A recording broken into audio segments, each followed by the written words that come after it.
په هرات کې د حدیث قرآن کریم حفظ او قرائت له دورو څخه د شپېتو تنو فارغانو د فراغت مراسم.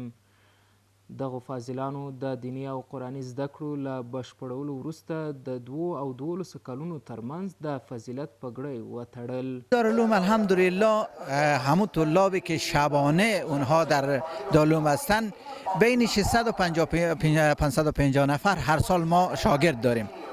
منتها یک بخش دیگر ما داریم نهاریه که اونها روز میآیند درس میخوانند و میروند. اونها هم تقریبا 500 نفر است.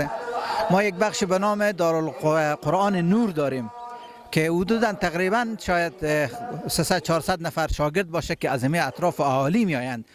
په ورته وخت کې یو شمیر فارغان وایي چې د دیني علومو د زده کړې سربیره دوی د قرآن کریم د مسایلو او تعلیماتو او اسلامی شریعت په برخه کې هم روزل شوي دي.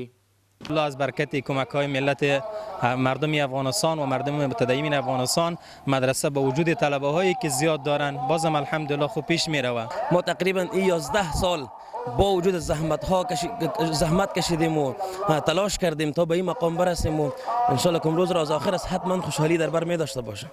دا په داسې حال کې ده چې هرات د علم او کلتور د زانګو په توګه کله ناکله د دیني او قرآني علومو زده کوونکو او همدارنګه د حدیث د مختلفو دورو د عالمانو لپاره د پګړۍ د تړلو د مراسم شاهد وي چې په دې ولایت کې په مختلفو مرکزونو او دارالعلومونو کې ترسره کیږي.